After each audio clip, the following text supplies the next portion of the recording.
나르시시즘을 새해에상 쉽게 탐구하고 계신 흑자일스님, 이 영상을 절대 보지 마세요. 모르는 게 약이니까요. 이 영상에서 다루는 논점들을 몰라야 앞으로도 나르시시즘에 대해 편안하게 아는 척 하실 수 있으니까요. 흑자일스님의 나르시시즘 강의가 대한민국의 지식 건강에 얼마나 해로운지 모르시는 편이 흑자일스님의 정신 건강에 이로울 수 있습니다. 흑자일스님은 나르시시즘 공부가 쉽다고 떠들어대셨어. 안티정신 분석가이자 진화심리학자인 본자 이덕화가 그 쉬움의 비밀을 파헤쳐보겠노라. 흑자일스는 자신이 본 나르시시즘 영상들이 정신분석에 얼마나 심각하게 의존하고 있는지 모르는 것 같아. 정신분석이 과학자들에게 얼마나 조롱당하는지 모르는 것 같아. 정신분석이 철학자들에게 얼마나 조롱당하는지 모르는 것 같아. 정신분석이 SCI 학술지들에게 얼마나 푸대접 받고 있는지 모르는 것 같아. 나르시시즘에 대한 정신분석 썰들을 아무런 불편함 없이 시청자들에게 전달해주는 흑자일스에게는 모르는 게 약이겠지. 지식 세상에서는 지식의 진리성이 대단히 중요하단다. 진리성을 중시하는 사람이라면 정신분석의 독창적인 썰들이 SCI 논문들로 얼마나 뒷받침되는지 살펴보겠지. 나는 그런 논문을 한 편도 못 봤어. 그런 논문이 아예 없거나 심각하게 빈약하다면 그게 무슨 뜻인지 아니? 정신분석이 설득력 있게 입증되지 못한 명제들에 심각하게 의존하고 있을 가능성이 매우 높다는 거야. 이런 문제를 회피하니까 쉬운 거야. 논문을 살펴볼 능력이 없는 사람에게는 이런 쟁점을 모르는 게 약이겠지. 물리학과 수학처럼 전문가들 사이에서 동의의 수준이 엄청나게 높을 때는 학생이 진리성까지 신경 쓸 필요는 별로 없겠지. 하지만 심리학과 사회학처럼 전문가로 인정받는 사람들 사이에서도 이견이 엄청날 때는 상황이 아주 달라. 어떤 것을 배우기 전에 그것이 미신인지 과학인지부터 살피는 것이 지식 건강에 좋다고. 자신의 지식 건강에도, 자신의 강의를 듣는 사람들의 지식 건강에도. 흑자일스님, 설사 나르시시즘의 정신분석에 대해 정통할 정도로 매우 많이 공부하셨다 하더라도 정신분석 자체가 엉터리 이론이라면 말짱 도루묵이라고요. 한편으로 행동유전학이 나르시시즘에 대한 정신분석 이론들에 도전하고 있어. 공유된 가정 환경이 자식의 성격이나 도덕성에 전혀 또는 거의 영향을 끼치지 못한다는 취지의 논문들이 계속 발표되고 있어. 하지만 정신분석 계열을 포함한 여러 심리학파들은 부모의 양육 태도가 나르시시스트를 만든다는 주장을 반복하고 있어. 상관관계와 인과관계의 짬뽕이 그들의 주된 무기지. 나르시시스트의 왜곡된 보고와 같이 연구를 심각하게 오염시킬 수 있는 요인들에 대한 외면이 또 다른 무기지. 다른 한편으로 진화심리학이 정신분석에 도전하고 있어. 20세기 초중반까지는 여러 심리학 유파들 중에서 사실상 정신분석만 감정과 욕망에 대해 많이 다루었어. 그런 상황 덕분에 과학성이 대단히 부족했는데도 정신분석이 흥했던 것 같아. 상품 시장에서도 경쟁자가 없으면 대단히 부실한 제품이 흥할 수 있지. 20세기 말부터 감정과 욕망을 본격적으로 다루는 진화심리학이라는 강력한 경쟁자가 급성장하고 있어. 따라서 정신분석 썰들의 진리성을 다루기 위해서는 정신분석과 진화심리학 중에 어느 쪽이 심리 현상들을 더 잘 설명하는지 따져야 한다고. 행동유전학과 진화심리학에 대해 본격적으로 공부할 능력이 없는 사람에게는 이런 쟁점을 모르는 게 약이겠지. 용찬우 선생의 말씀대로 이 영상에서는 진화심리학과 정신분석에 어떤 차이가 있는지 일반론적으로 따져볼 거야. 정신분석과 진화심리학이 왜 쉬워 보이는지 아니? 물리학과는 달리 수학이 없어 보여서야. 수학적 언어가 아니라 일상적 언어로 설명될 때가 많기 때문이야. 정신분석에는 진짜로 수학이 없는 것 같아. 정신분석에는 왜 수식이 안 나오는지 아니? 현대 과학과 담을 쌓고 살기 때문은 아닐까? 인간 정신이 어떤 식으로 자연 선택되었는지 밝히는데 결정적으로 중요한 진화생물학을 무시하기 때문은 아닐까? 심리기제들의 정보 처리적 구조를 구체적으로 서술하는데 결정적으로 중요한 컴퓨터과학 또는 인지심리학을 무시하기 때문은 아닐까? 정신분석의 쾌감 원리나 방어기제 이론들은 진화생물학과 정면으로 충돌하는 것처럼 보여. 인간의 마음이 쾌감을 최대화하거나 불쾌감을 최소화하는 방향으로 진화했을 리 없어. 과거 환경에서 유전자 복제를 최대화하는 방향으로 진화했다고.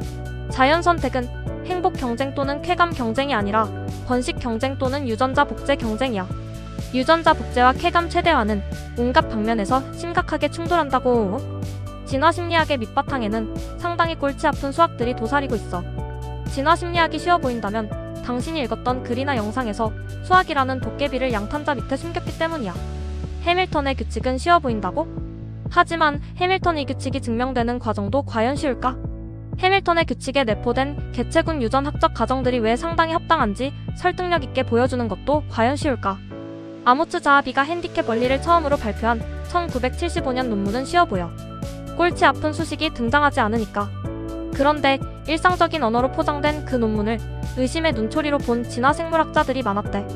앨런 그래펀을 비롯한 수리 진화생물학자들이 골치 아픈 수식들을 선보이자 핸디캡 원리가 탄탄한 이론으로 인정받기 시작했지.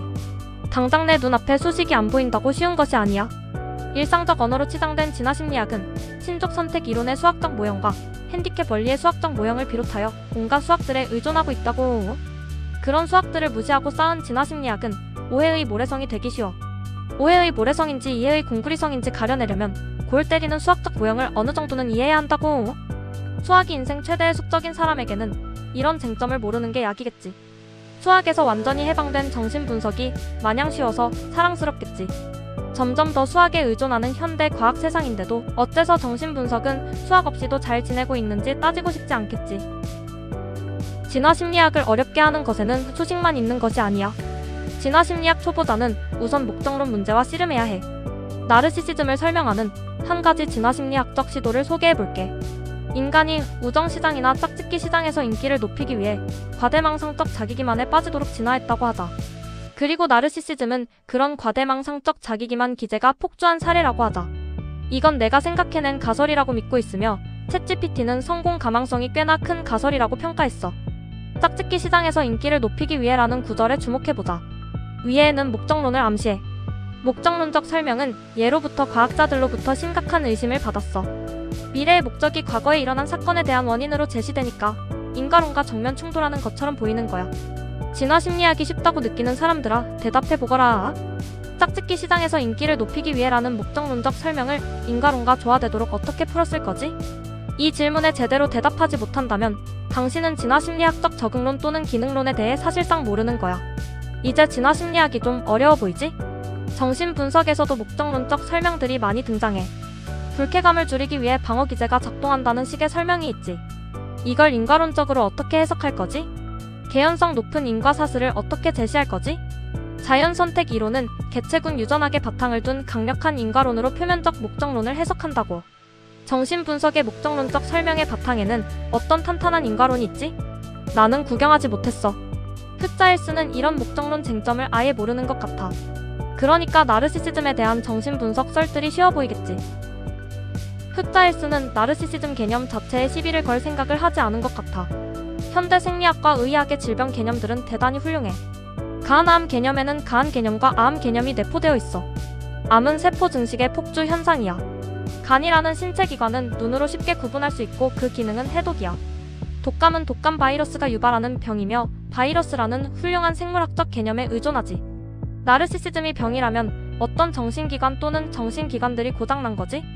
그 정신기관의 기능은 뭐지? 그 정신기관이 어떻게 고장난 거지?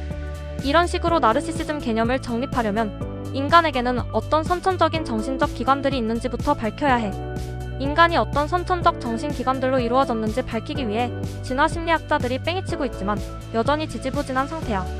게다가 기성심리학자들과 사회학자들은 정신기관들의 존재와 구도를 밝혀내는 시도 자체를 거부하는 경향이 있어. 간암, 독감과 같이 본질을 잘 파악하는 훌륭한 질병 개념들은 현대 생리학 덕분에 탄생한 거야. 이전에는 열나는 병, 배 아픈 병, 기침하는 병처럼 현상에 매몰된 질병 개념들만 있었지.